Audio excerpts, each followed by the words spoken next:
Bonjour à tous, ici les Lucasfilles. Bonjour Aurélie. Bonjour Claire. Alors c'est le mois d'octobre, c'est l'automne, les feuilles des arbres ont changé de couleur et donc on va s'intéresser à notre rouquin préféré. J'ai nommé le général Armitage Hux, interprété par Domhnall Gleeson. Ouais, parce que à part ça, la seule rousse c'était Chewbacca. Chewbacca il a des mèches. Il est oui, pas complètement roux. C'est il pas a faux. que des mèches. Après il y avait un fils Nest, mais comme elle passait la plupart du temps sous le casque, on l'a pas vu de beaucoup. C'est vrai que Hux, il lui manque juste les taches de rousseur, mais ça lui aurait donné trop bonne mine. Là, il a l'air d'un cadavre ambulant, et d'ailleurs, Poe ne manque pas de se foutre de sa gueule. Il est pasty. C'est comprendre, blanc comme un cul, je pense qu'on peut le dire. Alors effectivement, Armitage, on le découvre dès 2 minutes 30 du dernier Jedi, au moment où il commence à se faire foutre de sa gueule et humilié par Polochon, avec la blague sur ta mère et machin et tout. Et là, on a un florilège de tronches par Domhnall Gleeson qui a cabotiné aussi, qui s'est fait plaisir. Comme tu dis si bien Claire, Hux il passe son temps à se demander qui a pété, là on a un florilège de grimaces, c'est drôle. Et Hux en fait dans l'épisode 8 il est présent à l'écran environ 8 minutes 30, ce qui est pas énorme en fait. Donc il est présent 10 minutes de moins que Leia par exemple, mais lui ses scènes sont vraiment, à part quelques grosses scènes, c'est vraiment distillé quelques dizaines de secondes par-ci par-là, mais tout le long du film. Il a une présence comme ça en filigrane tout le long du film. Ouais, et c'est un personnage qui a été sous-exploité, sous-utilisé, encore une fois vu les capacités de l'acteur, parce qu'il est vraiment très bien dans son rôle, même s'il il nous fait des tronches bien gratinées. Festival de mou, de rictus, de mépris et de dédain qui sont assez marquants. Mais par contre, alors c'est vrai que c'est quand même un des militaires les plus marquants. Alors je sais bien qu'il y en a qui collectionnent les cartes des différents généraux et amiraux qu'on peut voir dans la trilogie originelle, mais c'est le seul qu'on voit sur les 3, et je dirais que bien qu'on le voit pas beaucoup, on a l'impression qu'il a une vraie personnalité et c'est un vrai personnage. Il a une vraie présence, ouais. À part Tarkin, qui est mémorable parce que c'était joué par Peter Cushing et qu'il effectivement il a un charisme et que tu sens la personnalité du mec. Ouais, exactement. Mais tu peux écrire, et dire la preuve que tu peux écrire sur Tarkin, c'est que t'as plein de bouquins sur Tarkin qui sont faits. J'ai pas l'impression qu'il y ait une tonne de bouquins sur les différents, tu vois, lieutenant machin, bidule michi, je les ai oubliés, tu vois, mais tous ceux qu'on voit qui se font soit étrangler par Vador, parce que bon, la plupart du temps, ils servent de serpillière Swiffer. Alors certes, ça va être utilisé également pour Hux, mais ils ont pas de personnalité, quoi, ces mecs-là, ils sont là juste, tu les vois quelques secondes à l'écran et puis c'est tout. Mais là, le peu qu'il est là, ça vraiment, il y avait un potentiel de malade sur le personnage. Et c'est vrai qu'il est complexe parce que, comme on en parlait avant, toutes les deux, juste avant la préparation, c'est vrai qu'il a une évolution sur les 3 films qui est assez bizarre. C'est vrai qu'il commence en full Nuremberg, nazi, facho, fanatique. Après, Ryan arrive et comme fait toujours Ryan, ça complique le propos. Parce que il fait sa critique du système militaire et sa tête de turc, etc. Mais en même temps, il lui enlève jamais de sa dangerosité. On va revenir en détail là-dessus.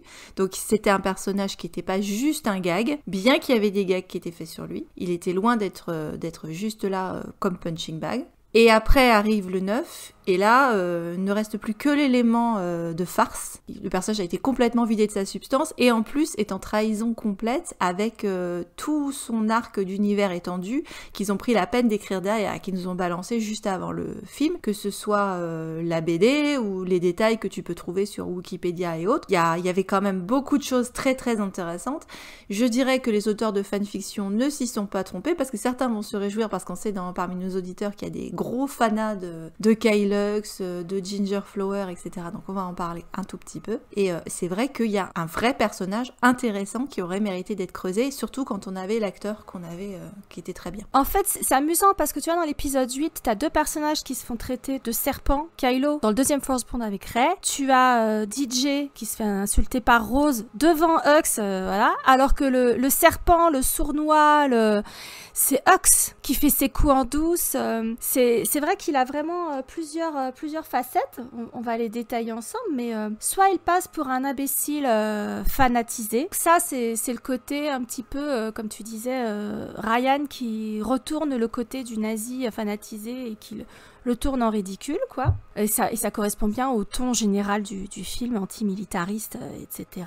Il passe pour un con parce que, sûr de sa puissance militaire au niveau des armes, au niveau des vaisseaux, de son programme de Stormtrooper, etc. C'est quelqu'un qui déteste la force, etc., qui croit vraiment en la science et à ses applications militaires. Donc, à chaque fois, il croit qu'il a le dessus et il fait des grosses erreurs stratégiques à plusieurs reprises.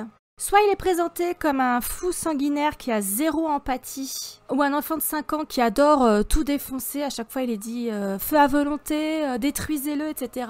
Il prend son pied. Là, il fait pas la gueule, il a ses petits sourires en coin et ses yeux qui brillent d'excitation quand il défonce la flotte des résistants vaisseau par vaisseau. Là, ça rejoint un petit peu le commentaire qu'avait fait Snoke sur Hux. Il parle de lui à Kylo en disant ce chien enragé, en sachant que le chien enragé c'est Kylo aussi. Soit c'est un punching ball et là c'est censé être du comic relief parce qu'il se fait taper dessus par Snoke et ensuite Kylo prend le relais. Soit on nous le présente comme un être sournois dont il faut se méfier. Il a plusieurs traitor shots pour bien montrer ça. T'as celui de la fin et puis t'as évidemment le fait qu'il fasse tous ses coups en douce. Il a quand même failli tuer Kylo dans son sommeil. Donc t'as affaire en fait à un personnage à plein de facettes et malheureusement la plupart des gens, déjà à la sortie de l'épisode 8 et à fortiori quand on voit les gâchis de l'épisode 9, n'en ont retenu que le fantoche. Voilà, c'est d'où le titre de cet épisode. Alors qu'en fait, il était bien plus complexe et bien plus intéressant que ça. Et dans l'épisode 9, s'il avait été bien écrit, il aurait fait un contrepoint à Kylo et un méchant tout à fait plausible et costaud. Ah ouais, notre boule à facettes, elle aura pas pu briller dans le 9, hein, ça c'est clair. Hein. Il aurait dû normalement être l'antagoniste parce que même si Ryan s'est quand même payé sa tronche pendant le film, la dernière image de lui à l'écran, elle en dit long, hein. C'est-à-dire que cette image-là, qui a lancé des millions de fanfictions derrière sur parce que bon, tu disais contrepoint à Kylo, tout à fait. En fait, ce sont depuis le début, depuis le 7, c'est la seule chose, on va dire, qui était à peu près consistante entre 7 et 8, et ça a pété dans le 9 bizarrement, c'était les frères ennemis. Hein. C'est très intéressant ce qui se passe. Quand même, pour le coup, on va revenir peut-être un petit peu maintenant sur la biographie, même si je sais bien qu'on n'est pas en train de traiter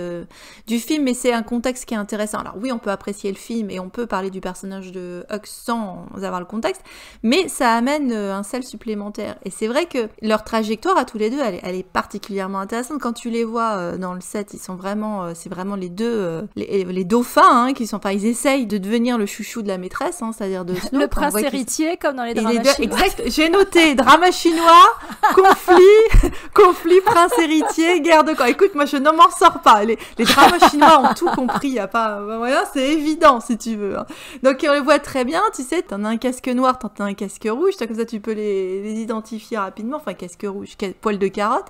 Et donc du coup, on les voit qu'ils ont tous les deux des méthodes différentes, ils ont tous les deux une psychologie différente, mais ce qui est intéressant, c'est que ces deux personnages qui sont tous les deux victimes d'abus dans l'enfance, sauf qu'il y en a un, et encore une fois drama chinois, qui a grandi dans l'humiliation de la bâtardise, tandis qu'en face, t'as l'autre qui est un prince. Qui a un héritage trop lourd pour lui, là, pour le coup. Tous les deux ont un héritage trop lourd pour eux, qui les a bousillés, pas de la même manière, mais du coup, ils sont tous les deux construits dans une difficulté par rapport à leur généalogie, si tu veux. Hein. Donc, un qui a pas pu supporter le poids de sa famille, qui était tellement merveilleuse, etc., et puis que lui, c'était l'échec, et l'autre qui était un échec parce que aussi, il était le fils bâtard d'un dignitaire de l'Empire, là, d'un général de l'Empire, et d'une pauvre servante de cuisine qui n'aura même pas de nom, d'ailleurs. Ouais. Elles lui ont jamais donné de nom à sa mère.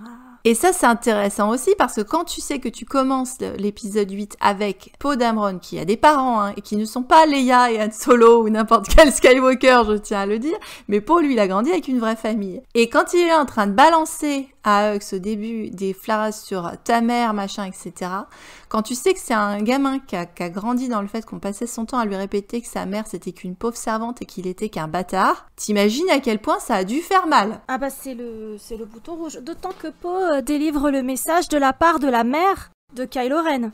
qui elle est une précieuse princesse. Alors votre précieuse princesse, ouais voilà, c'est tout le fiel, tu comprends pourquoi, il a envie d'oblitérer la précieuse princesse qui est la mère de son rival, de son némésis en fait, hein, et parce que lui, il est fils bâtard d'une cuisinière, ça lui a été reproché toute sa vie, et il a réussi à s'élever dans les rangs de l'Empire malgré ce handicap à l'académie où il était déjà son père le battait, le torturait psychologiquement, l'humiliait devant les autres officiers, il avait honte de lui, etc. Ou ne le défendait pas, c'est-à-dire il l'humiliait pas nécessairement, mais quand les autres se foutaient de sa gueule, il laissait faire et il en remettait une couche. Parce qu'il le trouvait faible, etc. Et donc c'est là que Hux, il a appris que si tu es faible, tu dois ruser. Et c'est là qu'il a développé un talent pour les coups sournois, etc. Et ce qui est très intéressant, c'est que dans sa relation avec Kylo par rapport à Snoke, t'as vraiment l'impression de deux frères qui se disputent l'attention de papa, qui veulent avoir l'approbation de papa. Ça se voit aussi dans l'épisode 8, où Hux, dès que Snoke lui lance une miette de compliments, il en peut plus. Kylo, c'est exactement la même chose.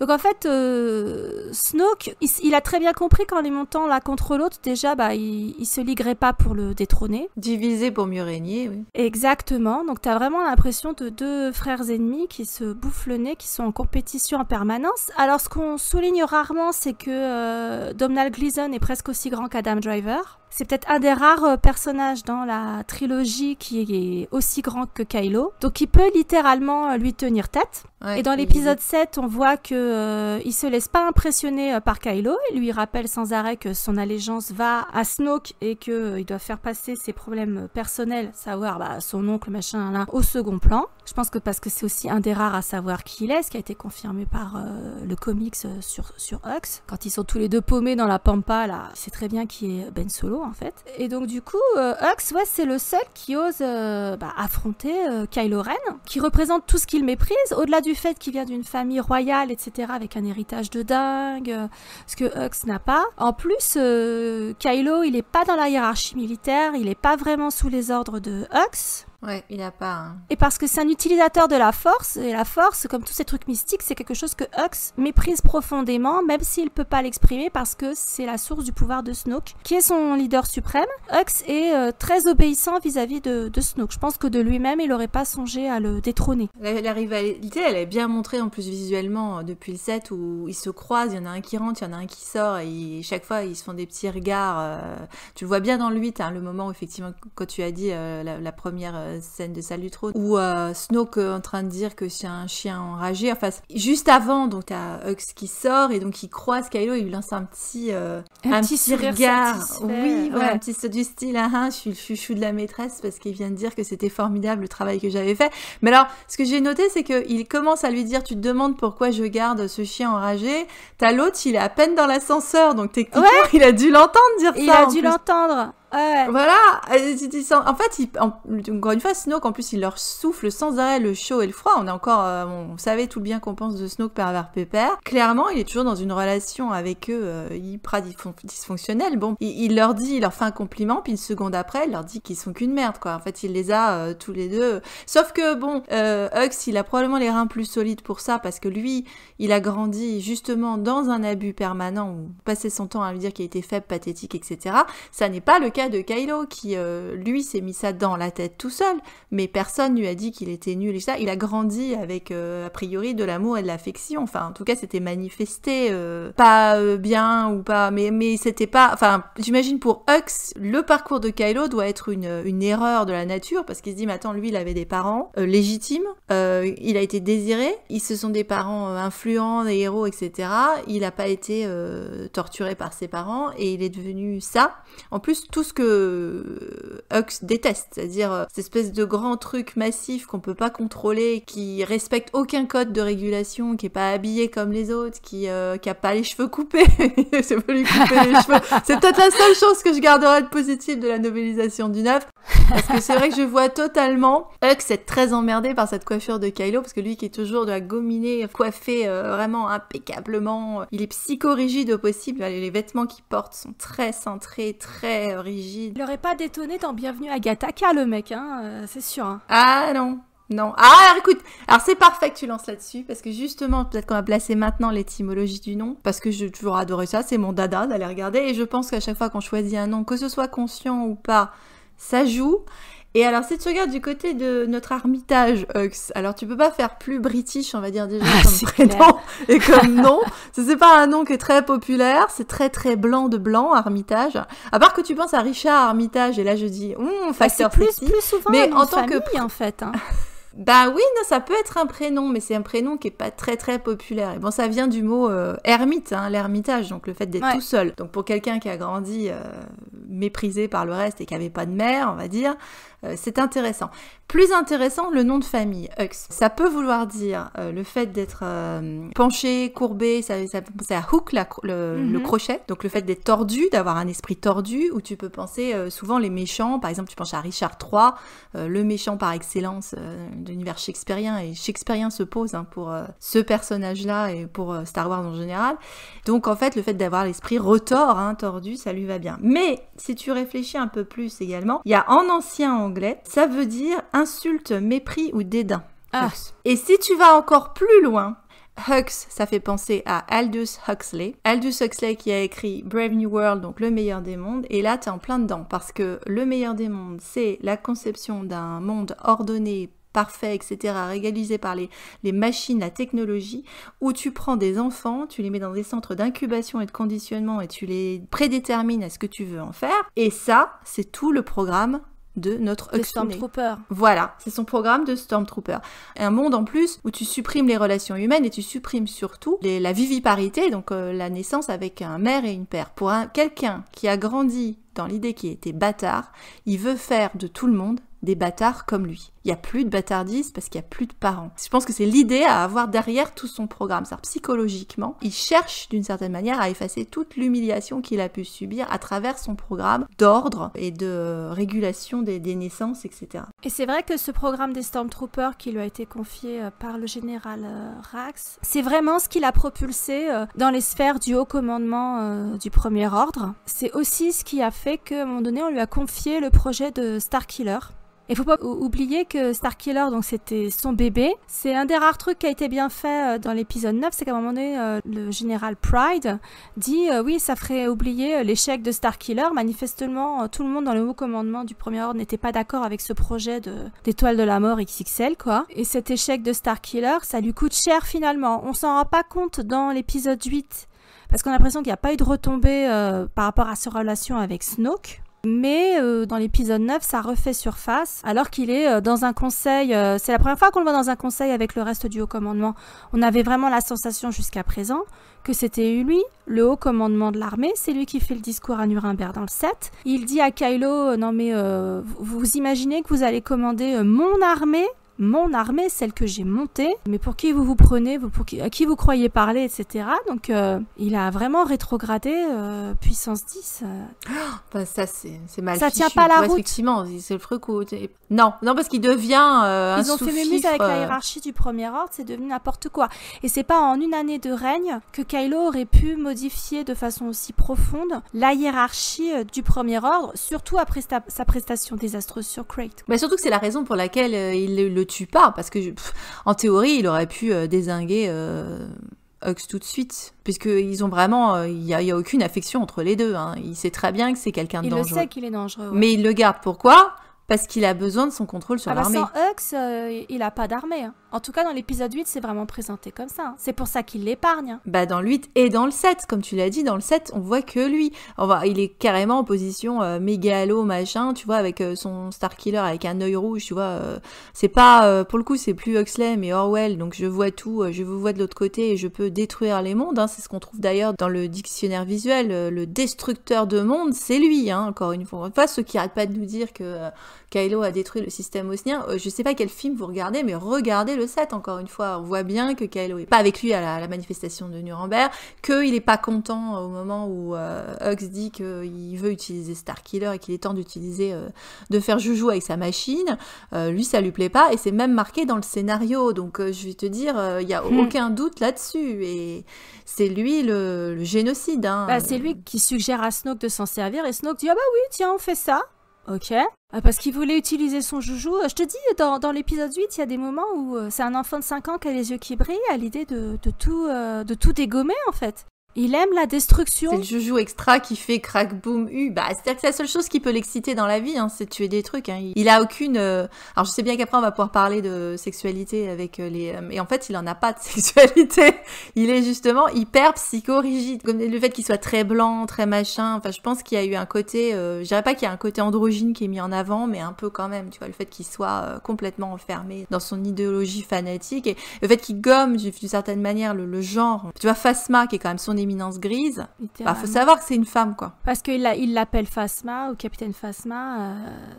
Et il n'y a pas de tension sexuelle entre les deux. Il y a une complicité de deux êtres sur qui on s'est essuyé les pieds pendant toute leur enfance. Il faut pas oublier que c'est quand même Phasma, ça on l'apprend par l'univers étendu, qui a assassiné le père de Hux à la demande de Hux. Ils attendaient juste le moment opportun et pas laissé de traces.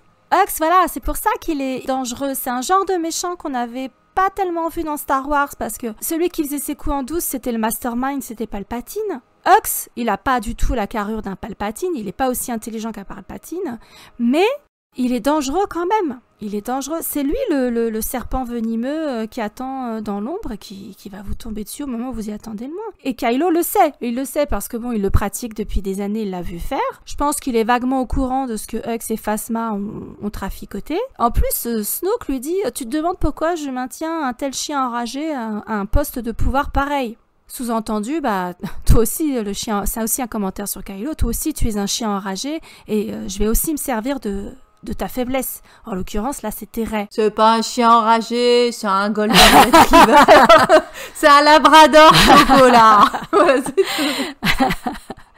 Alors que Hux, c'est plutôt le roquet qui a jamais été éduqué. Le Rottweiler. Non. Le Rottweiler, non, parce que c'est des super chiens qui font des câlins. Le Chihuahua. Le Chihuahua ou le Yorkshire qui aurait pas été éduqué et qui mord tout le monde sauf sa maîtresse, quoi. C'est exactement ça. Hux. C'est un petit roquet, mais il faut s'en méfier de ces mecs-là, surtout quand ils ont un poste de pouvoir, comme les chefaillons, hein, dans les hiérarchies, même en entreprise, on en a tous croisé, hein, parce qu'ils ont une capacité de destruction et de malveillance qui n'est pas proportionnelle à l'apparence du danger. Tu dis en danger apparent, ouais, bon, ok, machin, et en fait, ils sont beaucoup plus dévastateurs que ça.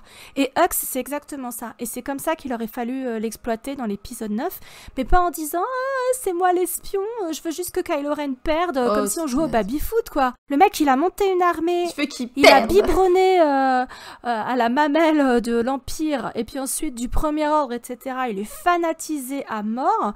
T'imagines pas un Goebbels ou un Himmler, du jour au lendemain, dire ah bah non, je m'en fous, je trahis les nazis, le Troisième Reich, parce que tout ce que je veux, c'est que machin qui m'a piqué des frites à la cantine, il meurt, tu vois. Ils perdent. Ah bah si, tu l'imagines, mais dans Top Secret, tu sais, la version y a-t-il un pilote dans l'avion sur les films de la Deuxième Guerre mondiale. Mais c'est pas ça qui s'est passé dans la vraie vie.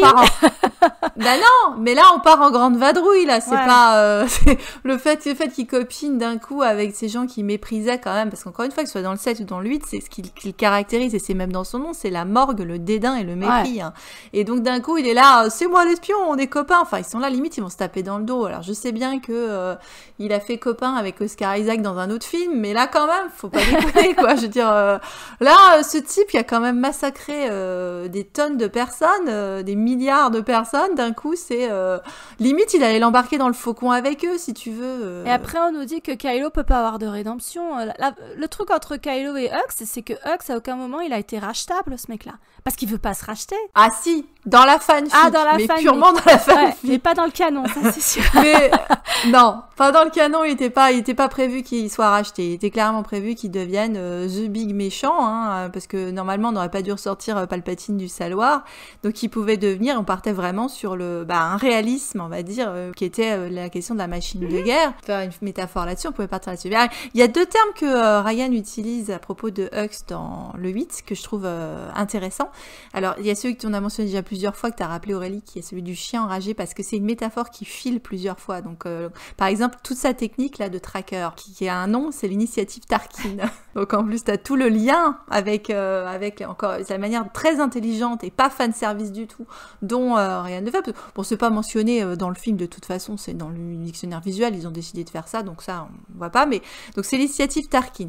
Et son système de tracker, la métaphore qu'il utilise, c'est on les tient au bout d'une ficelle, d'une certaine manière, on les tient en laisse. Ils n'ont pas osé utiliser le mot laisse dans le film, mais ils auraient pu. C'est évident que c'est ça. Parce que juste après, t'as la marque du chien enragé. Exactement. Et dans la scène qui a malheureusement été supprimée et qui a lancé toute la débauche de Ginger Flower ou Ginger Rose, c'est-à-dire la scène où Rose mord notre Xune, on est bien en dramatique aussi là, parce que là, et alors il lui dit, juste avant de la mordre, il lui dit... C'est quand il lui remet son collier autour du cou, il lui prend le menton là. D'abord, effectivement, il y a le fait d'avoir le collier là, donc quelque part, il y a comme un collier, tu vois, t'as le collier de chien, etc. Donc elle est là à genoux devant lui, tu vois, donc un peu... C'est un peu comme du BDSM, un peu, mais mal vu, quoi. Ouais. ouais, on part en ABO. Il dit un truc du style, vous, espèce de vermine, avec une morsure, peut-être que vous allez nous prendre un petit peu de sang, mais nous, on va vous annihiler, ou un truc dans le style. Bon. Et donc, comme il lui prend l'exemple de la morsure, elle le mord. Ouais. Et donc, il a remis l'idée, c'est lui qui relance la morsure. Donc, on revient sur le fait d'être un animal, d'une bête, etc. Et elle se comporte du coup comme une bête et elle le mord. Et donc, tu as toujours cette métaphore du chien, de la rage et de la morsure qui est présente avec Hux. Le deuxième image qui est intéressante, je trouve, c'est toujours dans la scène avec Snoke, parce que Snoke dit rarement des conneries, en fait. Ouais. En tout cas, il est méta, il dit plein de trucs intéressants. Oui, voilà, il est très intéressant, Snoke. Même dans le set, il était intéressant. Il dit à un moment, justement juste après, il dit même le chien le plus enragé, un truc dans le style, peut devenir un outil affûté si on sait l'utiliser correctement. Le mot tool a deux significations en anglais. C'est soit effectivement l'outil, l'instrument, soit le connard, le con, le débile. Et Ryan exploite à fond ce double sens du mot tool. C'est clairement montré dans sa manière. Effectivement, c'est un outil, mais au sens anglais du terme, is a tool. Donc c'est à la fois un instrument qui peut s'avérer extrêmement dangereux ou un vrai débilos. Ouais, en plus... Il y a quand même une forme de mépris qui est montrée de la part des hommes qui sont sous ses ordres alors qu'ils sont de la génération de son père. T'as Peevy qui est avec lui depuis le début dans l'épisode 8 et qui doit se demander ce qu'il fout là, enfin bon voilà, et qui rit sous cap au moment où Poe se fout de la gueule de Hux, quoi. Et puis tu as Kanadi qui sait très bien que Hux est un incompétent de première. Au moment où Hux apparaît en hologramme en disant « Mais qu'est-ce que vous attendez pour dégommer ce petit vaisseau de merde ?» Voilà. Kanadi lui répond « Ce petit vaisseau de merde est trop petit pour nos canons et il aurait fallu le dégommer il y a 5 minutes. » Genre, mais t'es un gros nul, mon gars, en fait. Donc, il inspire la peur à ces hommes, aux officiers, à ceux qui ont fait l'école d'officiers, parce qu'il n'avait pas la main mise sur eux, a fortiori si c'était ceux de la génération d'avant. Il inspire la peur et peut-être une forme de respect de la part de ces Stormtroopers, mais eux c'est normal, il les a depuis qu'ils sont bébés, il les a brainwashés, un peu comme Phasma, si tu veux, qui inspire la peur et le respect, leur espèce d'image maternelle complètement dévoyée.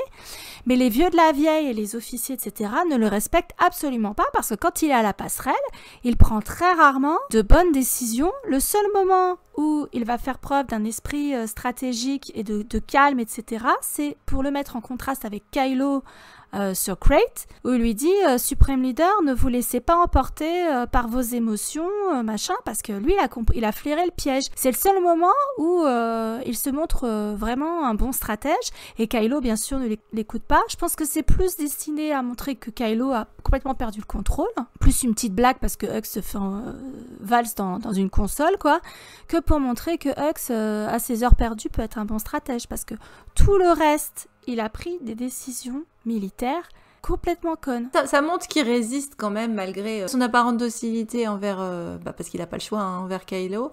Il continue à résister quand même, c'est ce qu'on voit dans la fin. Oui, ce que tu disais avec le fait qu'ils prennent pas de bonnes décisions, il y a une deuxième instance dans le film de ça, c'est le moment où ils essayent de dézinguer la plus longue course-poursuite de l'histoire des entre guillemets, parce que je pense qu'il y a les Blues Brothers qui étaient longs aussi. Mais bon, le fait qu'il est là, il dit mais à quoi ça sert tout ça, tu vois, en montrant ça parce qu'en fait c'est typiquement toute cette technologie. C'est totalement le genre de mec, tu vois, qui va s'équiper un max, tu vois, il va prendre toutes les grosses bécanes en ordinateur ou genre il a décidé de se mettre à la musique, donc il s'achète tu vois, une tonne d'instruments, mais en fait il sait pas les utiliser. Il a pas pris les logiciels de base. Donc, du coup, d'accord, il a des gros engins, il a des gros joujoux, mais il a pas les gammes, quoi. Et par rapport à ce que tu disais avant avec Kanadi et le fait que après le 9 pose également problème dans la continuité du personnage parce que il semble impossible que Hux puisse être là en déférence avec Pride, alors que Pride est théoriquement de la génération de son père et donc fait partie de toutes ces personnes qui ne peut pas respecter et qui ne peut pas supporter et qu'il a passé sa vie à éliminer les uns après les autres. Parce qu'en fait, lui, depuis le début, il joue sur le long terme. Et là, je me réfère à la BD qu'ils ont sorti quand même juste avant le film ou juste après, je sais plus, Âge de résistance, où t'avais sur les méchants. Ah mais c'est sorti avant. C'est sorti avant. Ils les ont tous sortis avant, c'était Voyage vers l'épisode 9. C'était Voyage vers l'épisode 9. Pourquoi avoir fait ça? Parce que cette BD amène encore un certain nombre de complications. En dehors du fait qu'elle met Kylo dans son costume du 9, ce qui fait... Non, pardon.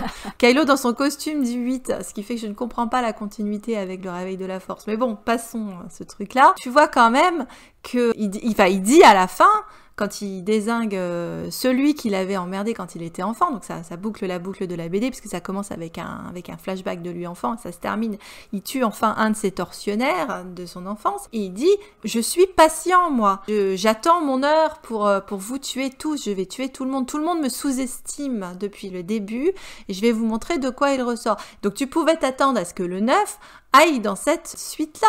Et ben non, ça servait à rien d'être patient, mon gars, parce que tu te fais dézinguer en 2 secondes et tu te fais passer en plus après des gens qui étaient normalement dans sa ligne de mire. Enfin, en plus, il y a un autre problème dans cette BD. Moi, il y a un truc qui m'a énormément gênée quand je disais que Snoke disait pas des conneries. Des fois, en tout cas, dans cette BD, il dit quelque chose qui est très gênant.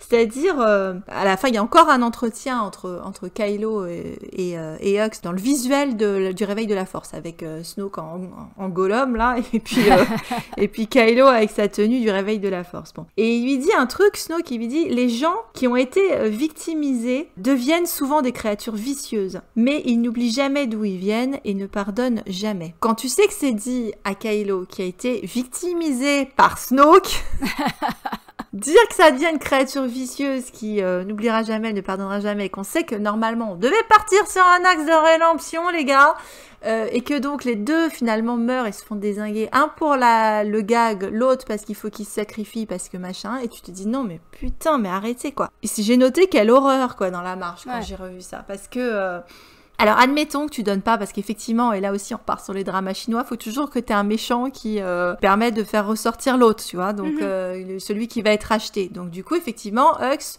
tu pouvais penser qu'il allait payer le prix pour Kylo, en fait, c'est-à-dire être celui qui lui servait de contrepoint à son arc. Mais du coup, là, il a plus son contrepoint, quoi. Non, Hux, c'est exactement l'illustration de ce que Kylo n'est pas, et ne sera jamais. Il sert à montrer que Kylo, lui, il est récupérable. Parce qu'il est en conflit, il a plus d'empathie. Justement, Kylo lutte contre des élans de compassion, des élans d'amour, etc. Parce qu'il considère que l'amour est une faiblesse. Il essaie d'étouffer tout ça chez lui jusqu'à tuer son propre père. D'ailleurs, c'est intéressant, ils ont tous les deux tué leur père. Mais pas leur mère. Mais pas leur mère. Mais Hux l'a fait par face-main interposée, en calculant son coup, en attendant la bonne heure, etc. Kylo se retrouve littéralement piégé sur une passerelle par son père. Et il tue son père en étant en conflit, comme c'est pas permis, ça lui crève le cœur de le faire, etc. Donc on n'a pas du tout affaire au même genre de méchants. Il y en a un qui est récupérable, l'autre pas du tout. Et c'est pas pour rien qu'ils sont présentés comme ça en miroir eux aussi. Et puis il y en a un qui utilise le poison, comme tu dis, en plus il fait faire par quelqu'un d'autre, et le poison qui est quand même, bon, tu vois le côté... l'arme des lâches, voilà, l'arme ou des femmes. L'arme de ceux qui n'ont pas la puissance physique. Oui, ceux qui n'ont pas la force. Si tu n'es pas fort, tu dois être rusé. Voilà. Et bon, Kylo, voilà, il l'a fait lui-même, comme un homme, entre guillemets. Enfin, au moins, il était là, quoi. Et du coup, il a payé le prix et il a tout de suite senti le poids de la culpabilité. Chose que n'a jamais ressenti Hux. Hux, il se sent jamais coupable de rien. Il n'a aucun regret, ni remords. Il a absolument aucune empathie. Tout ce qu'il rêve, c'est d'utiliser ses joujoux pour dégommer le plus de monde. Et c'est pas... Enfin, le choix des mots, quand il fait son discours à Poe au début, là, quand il y a la blague, il dit « Nous allons éradiquer votre vermine de la galaxie ». Enfin, il répète un discours qui a été répété, etc., moult fois sur des plateformes genre Nuremberg, comme on a vu dans le 7. Donc, tous ceux qui sont sur la passerelle, qui entendent l'échange, bon, ce discours-là, ils l'ont entendu je sais pas combien de fois, mais en disant ces phrases-là, il devient à nouveau exalté, il a à nouveau pris dans son truc, c'est une idéologie à laquelle il adhère à 100%.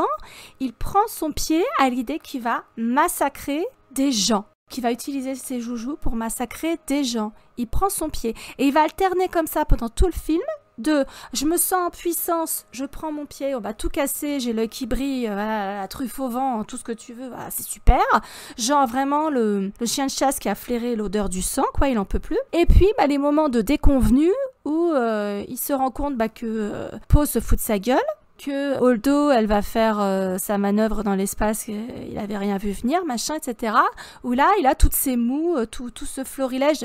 Domhnall Gleeson, qui est comme un putain d'acteur, c'est vraiment dommage que les gens le soulignent pas davantage, quoi. Et il a rendu toute cette nuance au personnage de Hux, encore une fois, qui aurait fait un méchant tout à fait acceptable dans le 9, un antagoniste principal tout à fait acceptable, en plus, comme tu l'as dit, avec la notion de machine de guerre, où lui, il roule complètement là-dedans. Kylo, ça le dépasse, hein, clairement. C'est quand même Hux qui connaît les fabricants d'armes, etc. Ça doit être lui qui signe les contrats ou je sais pas quoi, machin. Enfin bon, Starkiller, c'était son projet, donc tu peux être sûr que c'est lui qui a tout mené, quoi. Donc la machine de guerre, c'est... Pour lui, il est dans un poisson dans l'eau avec ça. Hein. Donc il aurait très bien pu monter un putsch contre Kylo, retourner les autres officiers contre Kylo, en profitant de la contre-performance sur Crate. Tu vois, ce genre de truc. Il avait des suspicions en plus sur le fait que Kylo, probablement c'était lui qui avait buté Snoke et pas Rey, quoi. Moi, je pense qu'il a jamais été dupe, hein, Hux, franchement. Il se dit, ouais, bon, la petite, ça m'étonnerait qu'elle ait buté tout le monde, tu vois. C'est dommage que ça n'ait pas été exploité dans l'épisode 9, parce qu'en fanfic, ça a été très bien fait. Je sais que je la cite souvent, mais dans You'll Be the One to Turn, de Posted by Gaslight, l'antagoniste principal, c'est Hux, et ça tient très bien la route, parce que l'auteur a bien exploité le fait que c'est un fou sanguinaire qui fait des génocides, etc. et qui veut faire sa Starkiller version 2.0, quoi, et qui veut trahir Ben, etc. Enfin voilà, et ça fonctionne très très bien, et l'histoire ne perd pas en profondeur ni de sa dimension épique, et puis ça fonctionnait très bien aussi pour la rédemption de Kylo. C'était faisable, c'était tout à fait faisable. C'était faisable, ouais. Ce qui était intéressant aussi dans l'opposition entre les deux personnages, là du coup je rebondirai encore sur le meilleur des mondes, parce que tu avais Kylo qui représente la vieille religion, hein, donc le spirituel, la force, le côté mystique, et en fait le fait encore une fois qu'il soit designé comme à l'origine, comme un ancien templier avec son sabre qui ressemble à une croix.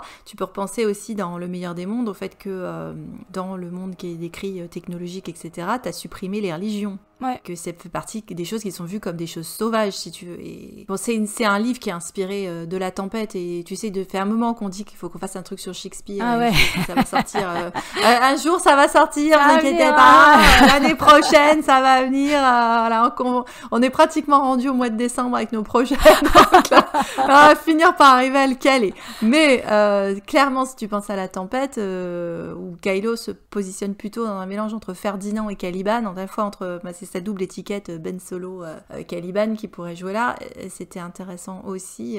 Et alors il y a la question de la rhétorique, oui. Parce que finalement, bon, même si on a notre voix d'Adam Driver, etc., Kylo c'est plutôt un taiseux, il parle pas beaucoup, c'est vrai qu'on n'entend que lui quand il parle, parce que voilà, mais souvent sa première arme c'est le silence, en fait. C'est-à-dire la première fois qu'on le voit, t'as quand même Poe qui est là, alors qui c'est qui parle, tu parles, qui c'est qui parle le premier, l'autre il attend. Et à chaque fois il parle pas, enfin il pèse ses mots, et quand ça sort un peu à la vas-y que je te pousse, hein, parce que voilà, il se fait guider effectivement par ses intérêts personnels, ses émotions, etc., comme le lui reproche très justement Hux. Par contre, Hux c'est quelqu'un qui s'écoute parler, qui a travaillé la rhétorique, et c'est particulièrement mis en avant aussi aussi bien dans le 7 que dans le 8. Plus du tout dans le 9, encore une fois, c'est balèque.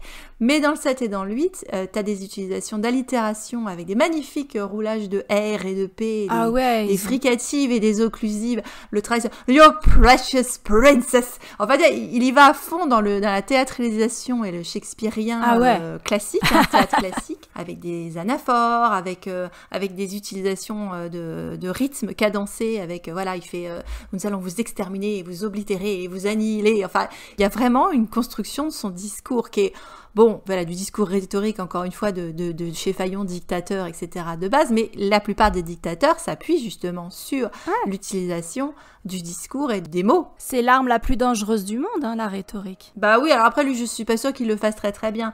Mais par exemple, j'ai remarqué dans sa rhétorique qu'il y a des choses qui sont intéressantes, parce qu'il y a des répétitions, c'est-à-dire souvent, il positionne le fait que l'insistance sur justement, et encore une fois, tu repars sur les meilleurs des mondes, c'est-à-dire le fait que c'est la fin de votre ancien régime, la fin du système, la fin du truc, parce que nous allons proposer autre chose. Donc, le premier ordre, mais t'as envie presque de dire le nouvel ordre pour le coup. Alors, c'est vrai qu'on y est arrivé dans le 9, mais c'était ça l'idée, c'est-à-dire que lui, il veut reformater le monde selon ses fantasmes et selon ses désirs. Il veut proposer une nouvelle vision. Il veut supprimer, faire table rase du passé et mettre quelque chose d'autre. Et il y a une chose aussi qui remet beaucoup dans ses discours, c'est-à-dire justement la manière de critiquer la résistance en face. Certes, il y a le côté, la répétition de termes d'abjection avec vulgaire, vermine, machin, etc. Mais il y a aussi le fait qu'il utilise de manière extrêmement sarcastique et péjorative le mot précieux ou chéri ou machin en disant votre flotte chérie adorée, votre princesse précieuse, parce que les émotions pour lui c'est extrêmement péjoratif, négatif, etc. Donc il se moque de ça. C'est peut-être la seule chose qu'ils ont par contre en commun entre Kylo et Hux, c'est-à-dire que tous les deux manient très bien le sarcasme et sont capables d'être extrêmement mordants. Et au moins ça reste, et ça, c'est peut-être la seule chose qui reste un tout petit peu dans le 9, le petit échange sur le masque. Bon, voilà, ça vaut ce que ça vaut, mais j'adore le masque, super, hein. Et on sait qu'il y a du sarcasme derrière.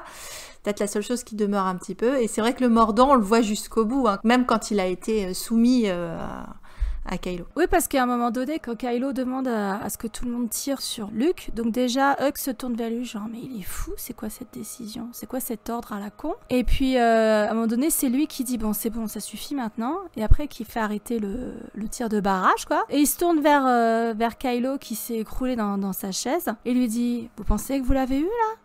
Il se fout de sa gueule. Enfin, je veux dire, il a été remis à la niche, mais de façon très temporaire. Il n'a pas perdu son mordant et on sait qu'il va attendre son heure et que la force brute de Kylo ne pourra pas grand-chose face à la rouerie, à la ruse de ce mec-là. Et qui va attendre le premier moment de faiblesse. Et ça, c'est la dernière image quand il le regarde et qu'il voit qu'en plus, après, il va être là en PTSD, position latérale de sécurité, là. À ce moment-là, on voit pas son regard. Mais c'est ça, c'est attends mon coco, le fameux je suis patient, j'attends mon heure. Et d'ailleurs, dans les positionnements, ça c'est très intéressant, la manière dont ils sont tous les deux, c'est-à-dire physiquement. C'est-à-dire que ça s'arrête pas de changer. Ils sont jamais figés dans leur... J'ai dit que la plupart du temps, quand on les voit, il y en a un qui chasse l'autre, ou ils se croisent, et donc là, ce qui est fait dans le 8, c'est vraiment frappant, en particulier dans on va dire la meilleure scène entre les deux, qui serait la scène sur le suprématie, le moment où ça peut basculer à l'avantage de l'un ou à l'avantage de l'autre, mais en fait c'est jamais à l'avantage de Hux dans la manière dont c'est filmé dans la caméra, c'est-à-dire qu'à chaque fois, si tu regardes la scène, il est toujours au deuxième plan, et finalement, face à lui, Kylo, c'est toujours l'obstacle devant lui. Ouais. Parce que au moment où il y a le visage de Snoke mort, et donc après tu vois, donc tu as Hux de dos en train de regarder la fin de Snoke, chose qu'il attendait, parce qu'il avait envie, lui, de prendre la place. Donc ok, donc il est vu de dos à ce moment-là. Donc le passé, il se retourne. Avec un regard de haine. Voilà, et qu'est-ce qu'on a au premier plan qui lui bloque, qui lui fait obstacle? Le premier plan, c'est ce corps massif. La belle au bois dormant. Ouais, va pas aller le réveiller avec un doux baiser, hein. Il commence à aller chercher au ceinturon. Et ça, c'était une démarche personnelle de l'acteur, de Domhnall Gleeson. C'était son idée d'aller regarder, d'aller prendre son pistolet. Et bon, l'autre se réveille à ce moment-là, parce que à chaque fois qu'il dort, de toute façon, il y a quelqu'un qui veut lui faire la peau. Il bouge, si tu veux. Donc à ce moment-là, en théorie, Hux va se retrouver au premier plan. Mais non, parce qu'à ce moment-là, la caméra, elle fait le contre-champ, et c'est notre Kylo qui est devant au premier plan avec sa tronche voilà du morning after là. Voilà, visiblement voilà, gueule de bois, passion sur l'oreiller, hein, il a les cheveux dans tous les sens, il est tout en vrac, y a rien qui va là, c'est pire gueule de bois de sa vie, et l'autre derrière qui est encore une fois psychorigide, droit comme maille, etc. Et lui qui est vraiment, en plus il titube, tu vois, il y a vraiment un effort qui est mis sur sa physicalité qui est à l'opposé de celle de Hux, mais il est toujours devant, il lui barre la route. Et l'autre chose qui est intéressante dans la physicalité aussi, ou dans en tout cas des réflexions qui sont faites sur le personnage, c'est quand à un moment, justement, il est emmerdé parce qu'il peut pas pilonner la flotte de la résistance, puisqu'on lui dit « Ah mais non, mais on peut pas les atteindre, ils sont trop loin, ou ils sont trop petits et on peut pas les atteindre ». Il dit « Bon, bah continuez à les mitrailler parce que pour leur rappeler qu'on est là ». Et ça, c'est Hux. Hux, c'est la mouche du coche. C'est l'épine dans le côté de Kylo, c'est l'épine qui est là, qui est tout le temps présente et qui aurait dû rester dans l'œuf à le faire chier. Et il peut pas s'en débarrasser, mais en même temps, il va le faire chier, quoi. C'est l'épine dans son flanc qui peut donner le tétanos si tu lui laisses le temps. Ouais, ou tu vois, si on repart sur le gros bétail, hein, c'est-à-dire que régulièrement, je rappelle que Kylo est un taureau, hein, tu peux penser au temps, hein, c'est-à-dire la mouche qui va énerver le taureau, le bestiau, quoi, qui va l'exciter et l'énerver en permanence. Enfin, pas l'exciter dans le sens sexuel, mais on en reparlera. qui va l'énerver, ouais, parce que quand il lui dit non mais à qui vous croyez parler, etc. Donc il a engoncé, il est resté rigide alors que Kylo a pas arrêté de bouger dans la salle du trône, il lui tourne le dos, il s'éloigne de lui, donc genre déjà Kylo il a pas peur de Hux, quoi, il lui tourne le dos. Et Hux il dit ouais mais à qui tu crois parler, machin, il monte sur ses grands chevaux, il se fait étrangler, il a oublié à qui il avait affaire, il a oublié de qui l'autre c'est le petit-fils. T'es con quoi. À la force brute, tu pourras jamais gagner face à ce mec-là. Faut que tu lui fasses des coups en douce. Faut que tu joues sur son côté émotif, coléreux, qui prend des mauvaises décisions. Faut que tu le décrédibilises auprès du premier ordre, etc. dont il a jamais vraiment fait partie. Il a toujours été en marge. Enfin voilà quoi. C'était la meilleure carte à jouer et ça se met un peu en place sur Crate, même si leurs interactions c'est quand même beaucoup du comic relief. Pareil quand Kylo donne un ordre et que Hux le répète plus fort et Kylo se tourne vers lui genre what the fuck? Tu vois, ça en dit long sur leur relation, ça aussi. C'est drôle, mais c'est très révélateur. Et tout est comme ça. Ah, elles sont bien, ces petites scènes, hein, ces petites interactions. C'est dommage, hein. C'est dommage que c'est pas été plus traité. Hein. Mais même avec le retour de Palpatine, je te dirais que Hux, il avait vraiment moyen de faire chier Kylo. C'est-à-dire qu'il pouvait remettre Palpatine sous une forme ou une autre, comme le Big Bad qui vient solder ses comptes avec les Skywalker. Pour boucler la saga, pourquoi pas? Mais Hux, je le vois bien être contacté par Palpatine, ou depuis le début, être ce que Pride a fait finalement. Ça aurait très bien pu être Hux qui ne jurait que par le premier ordre. On n'avait pas besoin de Pride, je sais pas à quoi il servait, enfin je comprends pas. On avait Hux, il n'y avait pas besoin de faire ça. Ça n'a pas de sens. Enfin, il y avait un vrai potentiel de... Et on sent que ça a été une déception à tourner... Alors, c'est un personnage que visiblement il avait plaisir à jouer, Domhnall Gleeson, quand on l'a vu dans des choses, enfin je veux dire, il était dans une comédie romantique, on l'a vu dans Pierre Lapin, il a fait des choses qui n'ont rien à voir avec le côté. Dans Ex Machina, il est pas casté comme il est vraiment. Voilà, avec Paul Damon. C'était le gentil, c'était le minouchet en plus. À chaque fois, il était plutôt casté dans les rôles du gentil, plutôt, je veux dire, un Hugh Grant rouquin, quoi. Bon, il est irlandais, hein, il est pas britannique, mais je veux dire, il était dans Harry Potter. Enfin, d'ailleurs, c'était celui qui se mariait. Enfin, il est toujours plutôt casté dans le rôle du gendre idéal, hein, plutôt d'habitude. Et donc là, on le mettait dans un rôle de méchant. C'était intéressant. Il disait, alors c'était amusant d'ailleurs quand il parle de son personnage, parce qu'à un moment il expliquait, moi, j'ai pas beaucoup de fans. Personne vient de me demander grand chose. Il y avait une interview où il racontait qu'il avait des amis à lui qui avaient un fils qui était fan de Hux. Et il a dit, en fait, ça m'a foutu les boules quand il a dit ça, que le gamin, il était fan de Hux. Et il lui avait demandé s'il pouvait faire une vidéo pour son anniversaire. Et il s'était retrouvé, c'était hilarant, il s'était retrouvé il dit, il a fallu que je savais pas quoi faire parce que je l'ai fait dans le personnage. J'étais là, je dis oui, pour ton anniversaire, extermine la flotte rebelle. Et il dit, je me suis retrouvée à chanter joyeux anniversaire dans le personnage. Et en fait, tu vois, en train de commencer à faire, il fait joyeux anniversaire. Je ne me souviens plus de la suite. Et il avait fait aussi un autre truc. Alors, c'était avant qu'on sache la débâcle que ça allait être dans le 9, mais où tu le voyais avec sa barbiche là, en train d'aller pitcher des spin-offs pour le personnage de Hux. C'était hilarant ça aussi, c'est-à-dire qu'il disait, il était avec un journaliste, alors en plus t'avais une statue de Kylo, t'avais une grande figurine de Kylo qui était dans la pièce, alors il était là, il le regardait, tu vois, d'un air, qu'est-ce qu'il vient encore faire là, celui-là, et puis il lui dit, ce serait bien de faire un spin-off pour Star Wars avec le personnage préféré de tout le monde. Alors il dit, c'est qui, Luke Skywalker? Non, pas lui, l'autre. Chewbacca, Yoda, non, pas lui. Celui de la postlogie. Rey, Finn, Poe. Bah non, Hux. Et donc, il lui propose toute une liste de titres. C'est hilarant. C'est-à-dire que des jeux de mots avec Hux. Et c'est vrai qu'il y avait un gros potentiel. D'ailleurs, Poe l'a très bien fait, puisqu'on commence sur les blagues sur... Ça s'entend pas, en fait, dans la version française. Si, en français, tu perds beaucoup. C'est dommage. Ils l'ont perdu. Parce que tu avais le jeu de mots entre Hux et Hugs, le général Kalinou. Ça, on l'a complètement perdu en version française. Mais donc, du coup, il propose des idées comme If Hux Could Kill. Tu vois, si les regards pouvaient tuer. Ou c'était un film noir, il imaginait. Ou The Hux Stops Here. Ou ah oui, alors celui-là, il a été très bipé. C'était Kylo Ren is a fucking cunt. It sucks to be Hux. T'avais aussi General Hux and the Sorcerer's Stone, tu vois. Il pitchait comme ça toute une liste en disant non, mais en fait, c'était un personnage qui a vachement de potentiel. Et bon, je crois que c'était avant le 9, et du coup, il devait savoir comment son personnage avait été littéralement massacré. Et je te disais, putain, ils se sont tirés littéralement une balle dans le pied, quoi, en faisant ça avec ce personnage. Ni dans le bras, ni dans la cuisse, dans le pied. Voilà. Même là, c'est un gag, quoi. Je veux dire, ils se détestent, quoi. Le mépris qu'il peut y avoir, ça, quand même, ça a été...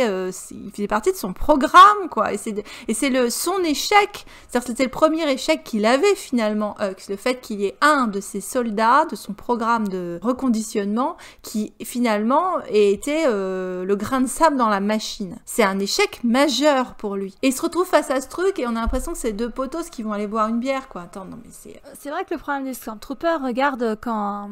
Il a cette discussion avec Kylo dans l'épisode 7 où Kylo dit peut-être qu'il faudrait que Snoke embauche une armée de clones. Et l'autre, il défend son programme bec et ongle. Mais pas du tout.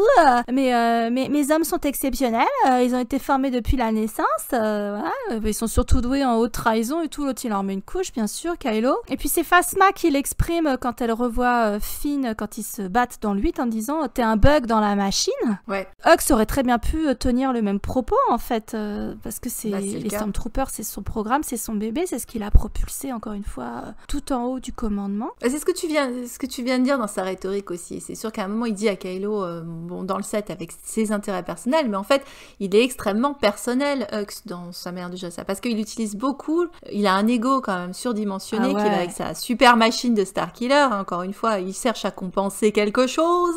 Ça, c'est quand même pas... Quand justement, il nous montre la taille de Starkiller par rapport à la première étoile de la mort, tu dis, oui, bon, il a acheté une grosse voiture.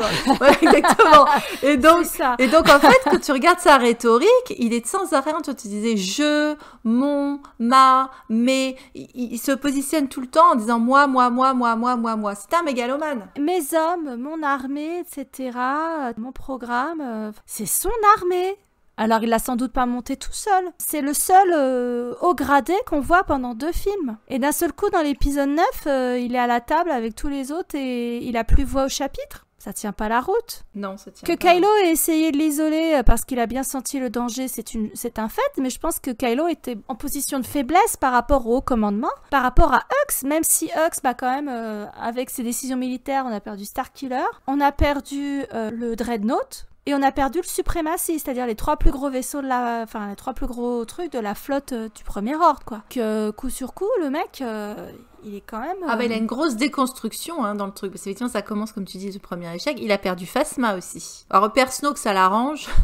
Mais je veux dire, il perd beaucoup de choses quand même aussi, Hux, dans cet épisode. Dans l'épisode 8, le Premier Ordre a pris super cher.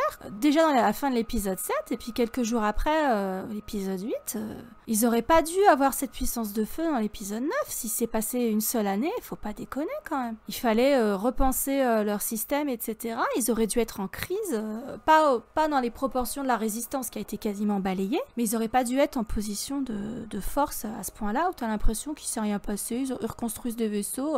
Puis là, ils vont avoir une flotte site toute prête, toute belle, toute rutilante, tu vois. Tous les destroyers, ils ont même pas 5 km au compteur, comme quand tu récupères ta caisse chez le concessionnaire, tu vois. Non, c'est bon, faut arrêter, quoi. Il y a d'autres trucs qu'on pouvait ajouter au niveau du lore de Hux. Les anecdotes sur notre général Kalinou. Il est né lors de la bataille de Yavin, donc ça c'est intéressant aussi. Il est né face à une défaite de l'Empire, et quand tu sais que Kylo, lui, c'est également la défaite de l'Empire, puisque c'est au moment de Jakku, c'est intéressant. Et il est sur une planète qui s'appelle Arcanis. Et les arcanes du pouvoir, la carte secrète au tarot, enfin le côté de la carte à jouer, tu vois, le secret, c'est intéressant. Les initiés, ça va avec ça aussi, donc c'est le choix de ce nom de planète, il est intéressant aussi. Et puis ça montre qu'il est plus âgé que Ben aussi, il a 5 ans de plus que lui, c'est pas négligeable.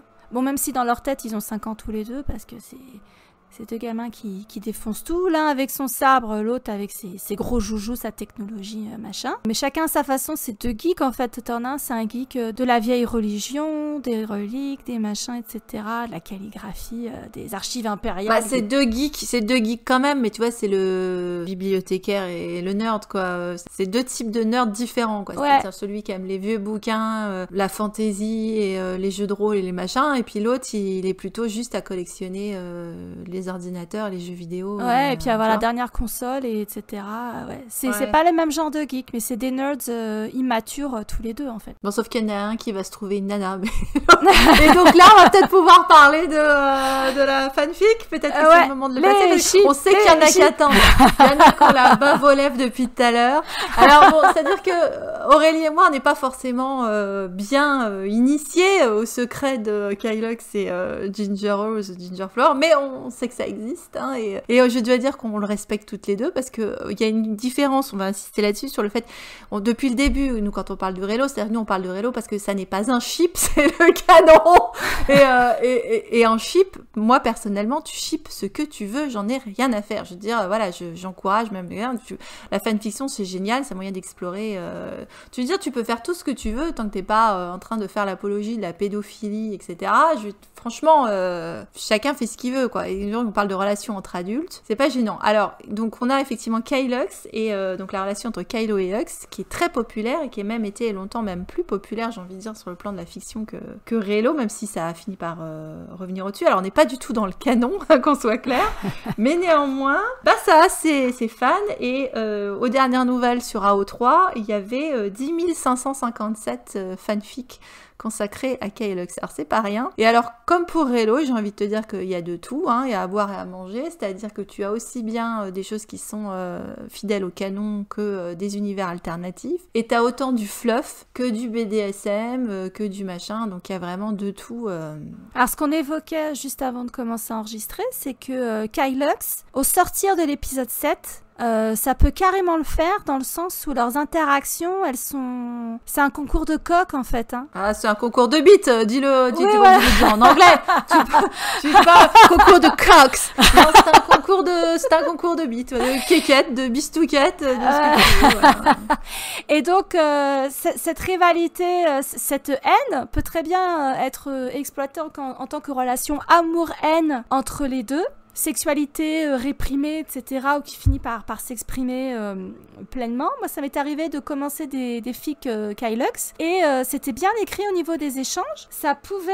Alors pas dans le canon, il l'aurait jamais fait, mais ça pouvait être une suite logique si Ren n'était pas dans les parages. Alors j'ai aussi commencé des fics où ils étaient dans un triangle amoureux, c'est-à-dire que Kylo et Hux étaient genre des alphas ensemble, et Rey devenait leur oméga. Ah bah oui, tant qu'à faire. Bah, je vois pas très partageur, moi, Kylo. J'ai toujours du mal à imaginer. J'ai toujours du mal avec ces histoires-là, parce que je vois pas comment c'est possible qu'il partage sa chérie. Mais enfin bon. Après l'épisode 8, ça paraissait plus compliqué, parce que leur dynamique, elle a quand même changé. Et l'épisode 9, de toute façon, a tout atomisé. Mais, comme tu l'as dit, on ship et on laisse shipper les autres, donc chacun sa cam. Et il y a vraiment des Kylox qui sont super bien écrites. Et... Oui, tout à fait. C'est un peu comme Drari, quoi. C'est comme c'est le slash Draco et Harry pour Harry Potter, qui a été qui est encore un des ships les plus les ouais, plus c'est vrai populaires. que t'as du mal à imaginer, alors qu'il y en a qui est du fluff là-dessus, parce que c'est vrai que quand tu vois leurs interactions et quand tu vois en plus l'esthétisme autour de ces personnages, j'ai envie de te dire que t'es forcément dans des relations qui sont un peu tordues, torturées quand même. Ouais, hardcore. Hein. Et il y a The Force Awakens sur YouTube qui fait souvent des blagues avec ça d'ailleurs, où t'as Kylo qui part en Pulp Fiction, là, t'as quand même Hux qui est en soumis BDSM avec des trucs dans la bouche, tu te dis bon d'accord, ok, bon, pourquoi pas, partons là-dedans. Ça, il se retrouve quand même cul à l'air en train de se balader, soumis à tous les désirs du suprême leader qui l'humilie de toutes les façons possibles. Bon bah voilà, mais en même temps, encore une fois, hein, des relations entre adultes, plus ou moins consenties, on va dire. Donc bon, bah écoute, ça existe en tout cas, faut le reconnaître. C'est vrai que le boy love, bah là, je sais pas si c'est du love, hein, mais du boy love, c'est quand même un genre qui est assez... on l'a pas encore abordé dans nos dramas chinois, encore. Pourtant, il y a matière. Des fois, on en trouve. Et on va en trouver plus au fur et à mesure des années. Ça, j'en suis sûre. En tout cas, dans nos présentations, on va sûrement en trouver plus. Et puis, il y a l'autre. Alors, pour le coup, quand tu pars sur Ginger Rose ou Ginger Flower, donc là, c'est le ship entre Rose et Hux. Alors, beaucoup de personnes peuvent se dire, mais ça sortirait d'où, ça? Eh ben, ça sort de la scène coupée, donc on a mentionné avant. Parce qu'il n'y a aucune raison. Ah, mais la morsure, à chaque fois, je pense qu'à chaque fois, tout le monde se dresse, hein, quand t'as la morsure. Ah! Il y a une morsure. Il y a quelque chose qui se passe. Baleine sous gravier. Je pense qu'on sous-estime vraiment le potentiel de la morsure dans l'érotisme des gens quand même. Et donc Ginger Flower, donc c'est vrai que si tu l'as pas vu, si t'as pas vu la scène coupée, ça parle pas. Mais en fait, ça vient de ce truc-là. Et au jour d'aujourd'hui, donc on est à 673 fanfics sur AO3 entre Hux et Rose. Et l'avantage de cette relation entre guillemets, enfin non pas entre guillemets, je dirais plutôt l'avantage entre guillemets de cette relation, c'est que là, les gens imaginent des rédemptions pour Hux. Ouais. Rédemption par amour avec la petite Rose. Parce que Rose, c'est tellement une petite fleur de soleil, etc., que notre Huxunet, qui est quand même un garçon qui est quand même bien torturé, malheureux, hein, comme on dit, il y avait ce potentiel-là, et même lui, il peut être racheté. Et là, j'ai vu passer des fics récentes où justement, ils ont gardé le côté du neuf où Hux devient un espion. Et qui c'est qui doit communiquer avec lui dans l'espionnage? Je te le donne en mille. C'est Rose. Et donc du coup, alors la moult quiproquo est mal entendue parce que elle sait pas que c'est lui et ils s'attachent l'un à l'autre en correspondance et voilà, arc-en-ciel et machin. Ça fonctionne bien et ça c'est du très beau fan art, je dois dire aussi. Ouais. C'est pas le même genre que le Kylox, c'est vrai que le Kylox c'est plutôt un genre t'imagines plus du fluff dans Ginger dark. Rose. Ouais, voilà, exactement. C'est plutôt dark, c'est pas moche du tout, hein, c'est pas ce que je suis en train de dire. Il y a des très belles choses qui sont faites sur l'esthétisme Kylox. Et c'est vrai que du côté de Ginger Flower, tu vas plus dans le choupinou, quoi.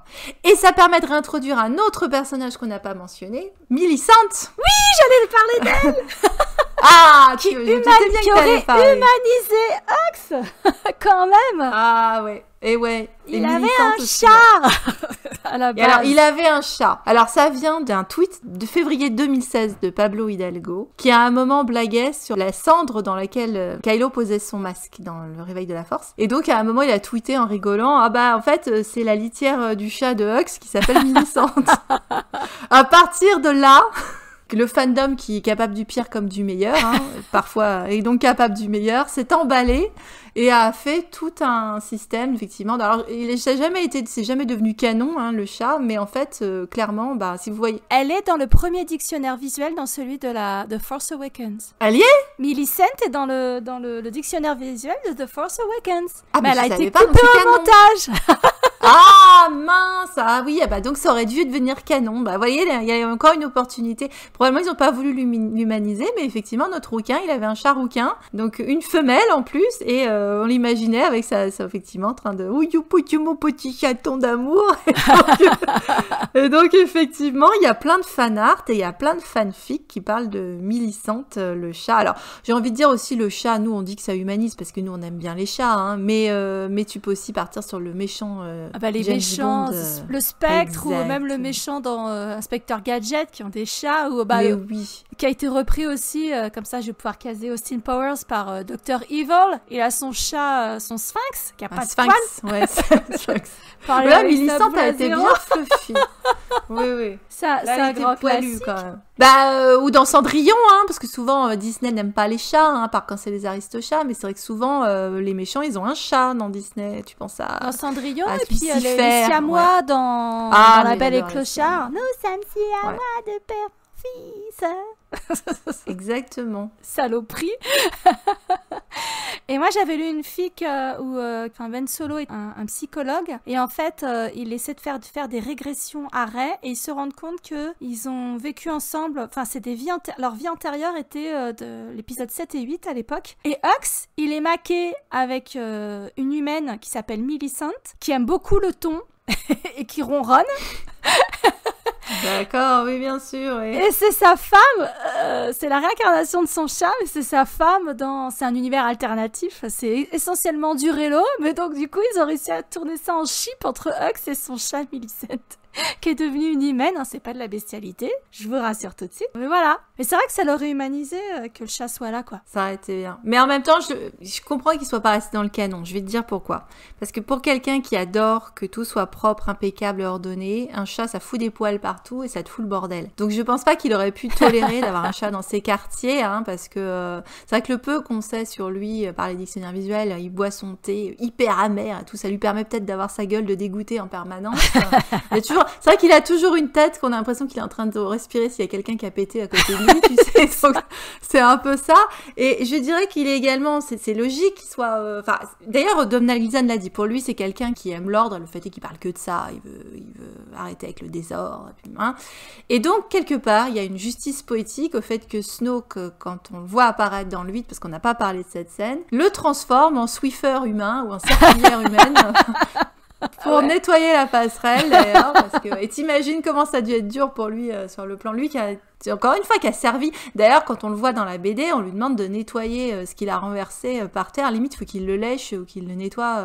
Ouais. Oui, si on lui demande de ramasser au sol en le léchant ce qu'il a fait par terre. Donc je comprends qu'après ça a pu partir en BDSM dans ses fanfics également, parce que dès l'enfance le pauvre gamin il était conditionné, tu vois.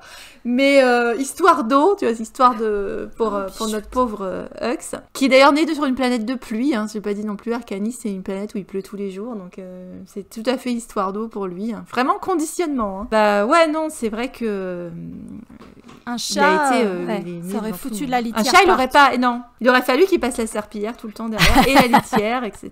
Oui, non, c'est sûr qu'il aime l'ordre, etc. Et moi, le premier truc que je me suis dit quand j'ai vu arriver Kylo avec ses chevaliers de reine, tout dégueulasse, qui foutent de la gadoue dans tous les couloirs, machin, etc. Je dis mais Hux, il va péter un câble, il va passer derrière avec la serpillière.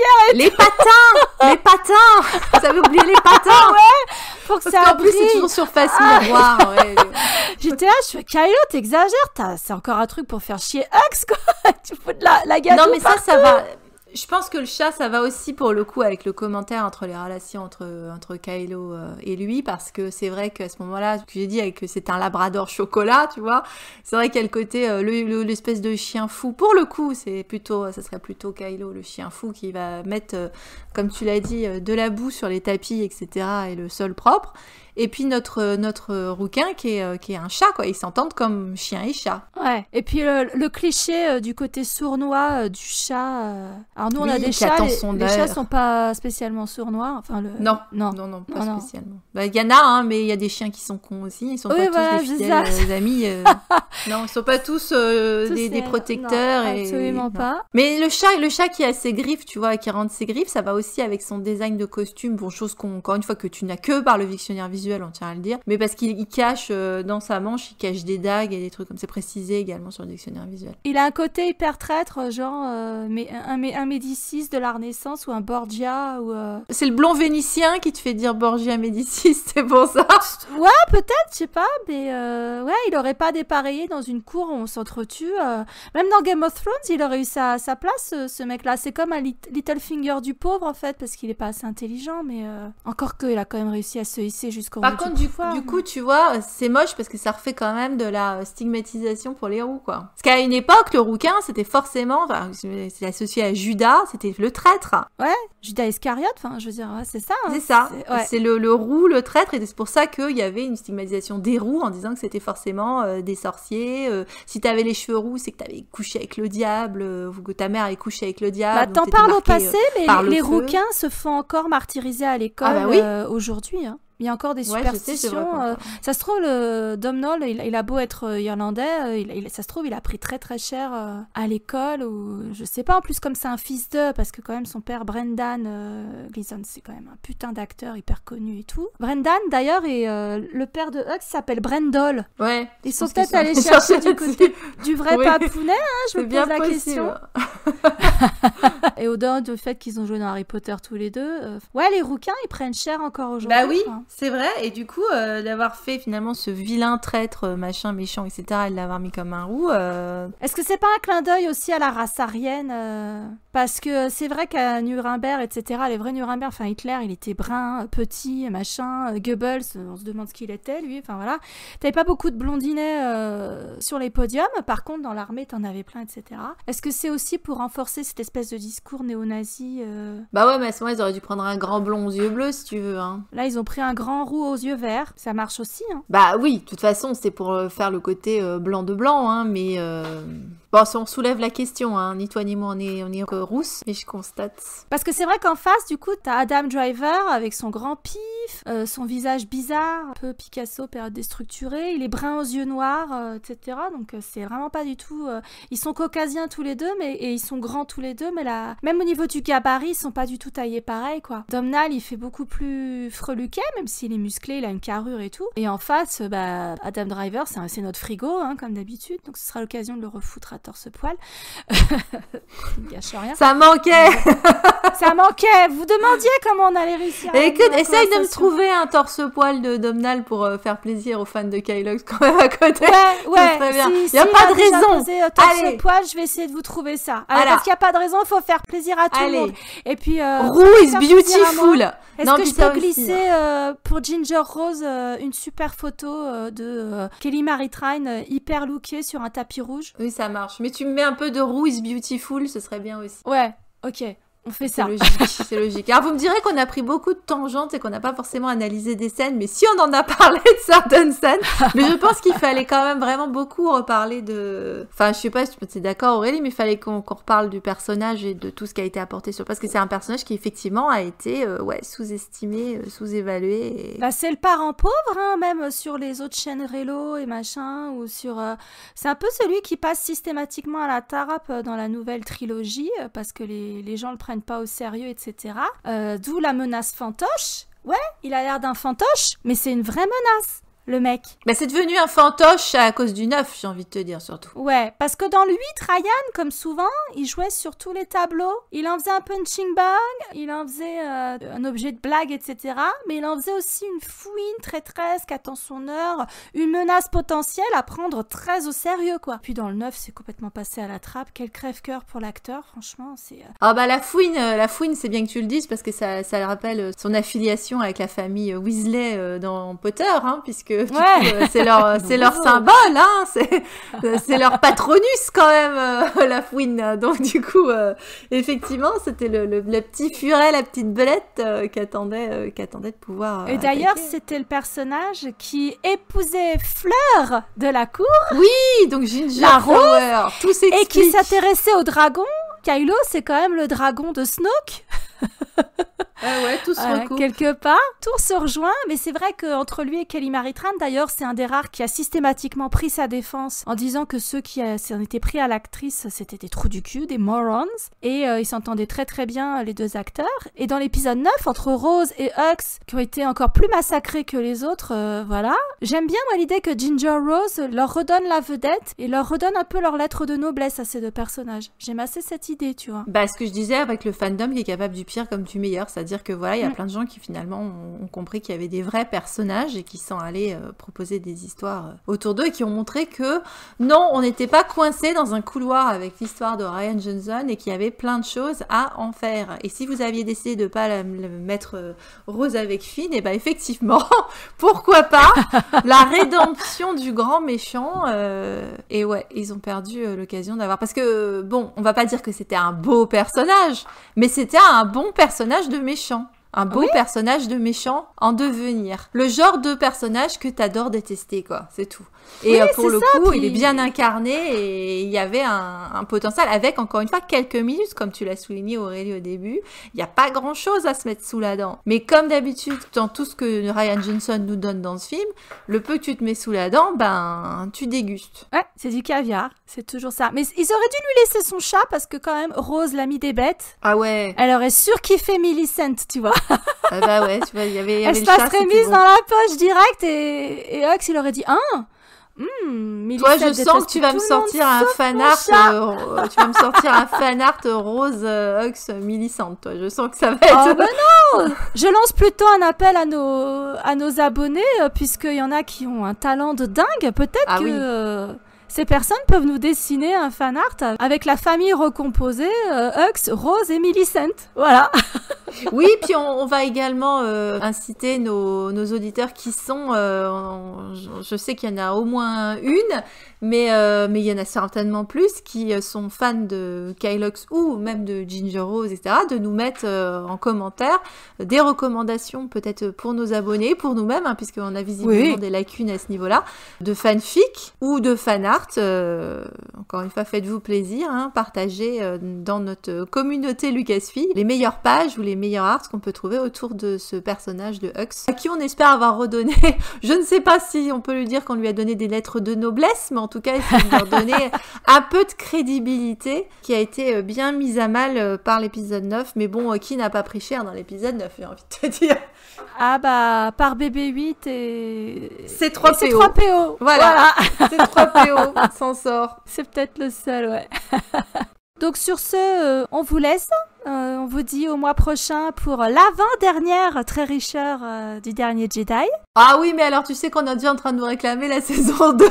Alors je sais pas si on va s'en sortir du dernier Jedi. 10 ans plus tard, tu sais, Mémé Aurélie et Mémé Claire. Et le dernier Jedi, c'était un putain de bon film, mes enfants. Non, c'est sûr qu'on n'en aura jamais fait le tour malgré tous nos efforts et tout notre amour pour ce film. Et donc on vous laisse là-dessus et on vous dit à très bientôt. À très bientôt.